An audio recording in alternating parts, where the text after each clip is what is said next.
Raphael from XLRI, and within my first term I had to sit for my summer internship placement process. The campus is beautiful, it's vast, and the size and the magnanimity of it all hits you.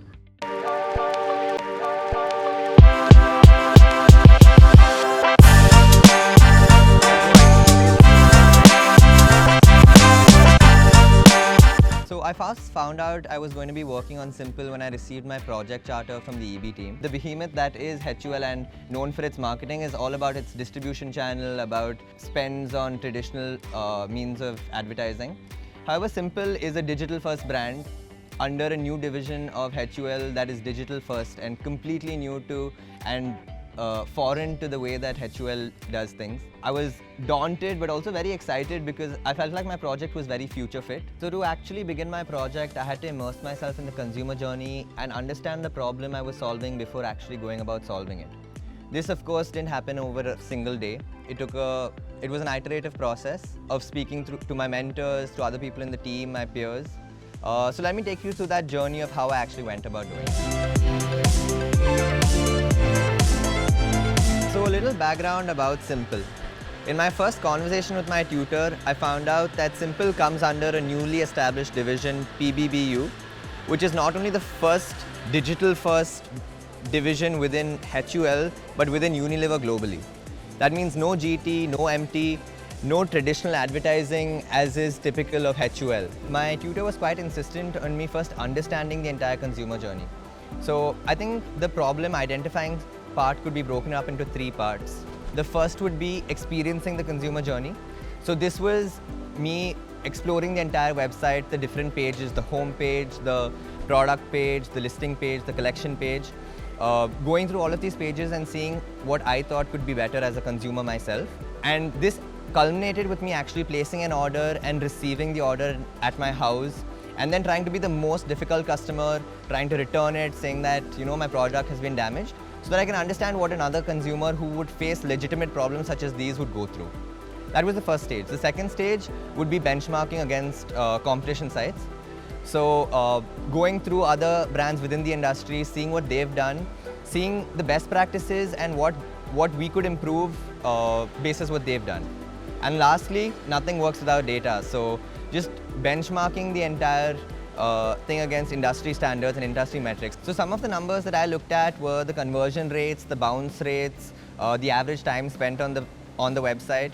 All of these broken up by the page on which the customer first landed upon, and further splitting them into organic traffic versus paid promotions, and then comparing them to industry standards and seeing whether my first process of making that laundry list of all the issues actually tallied with what the numbers were telling me. In my team, a couple of interns were actually working on the direct-to-consumer website, right? And we were looking at the consumer journey in a certain way.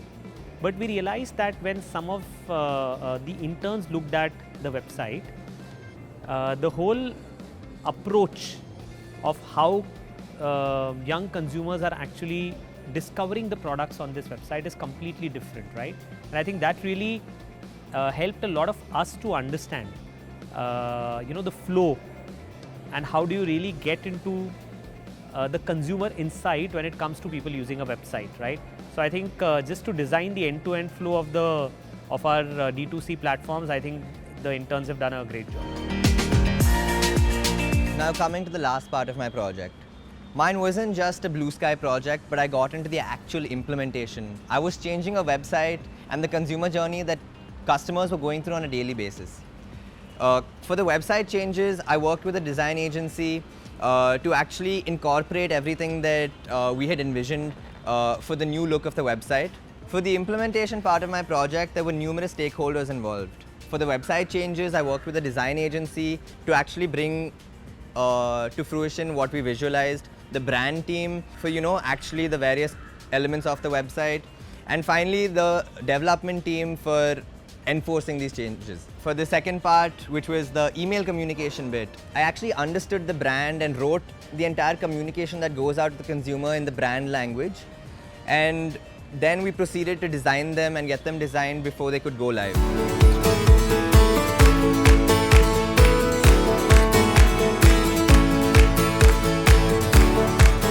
it was a great experience this year because after 2 years of doing the internships online, this was an offline batch where we could meet the interns and really get to know them better.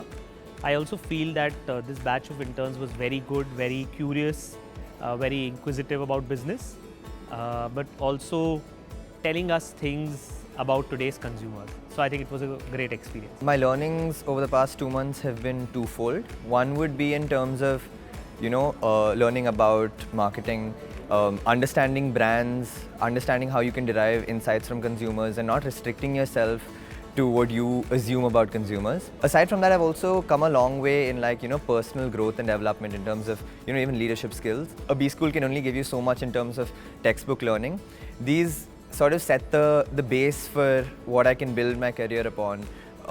In terms of HUL being the place to be for marketing, gives you a very strong understanding of how marketing actually happens at the ground level. At the final implementation stage, I am 85-90% done with my project. A large part of the final part of my project is implementation from other stakeholders. So I'm looking forward to it all coming together and seeing the final output. I myself joined as an intern in this company almost 14 years back, and I think the beauty of this internship program is that the basics are so strong, right? And how the overall organization really helps these interns to learn and to do their best. Having said that, the program has also evolved over all these years, right? So from when I was an intern, because consumers are changing, market is changing, the company is changing, and I think the ULIP program has stayed very close to those changes, right? So I feel it's a great experience for any intern to come here and to almost start understanding that how FMCG business or business in general works. And I think it'll really help them firstly in the second year of their MBA, but I think also go a long way in their careers because I'm sure they'll be able to remember some instances from the intern.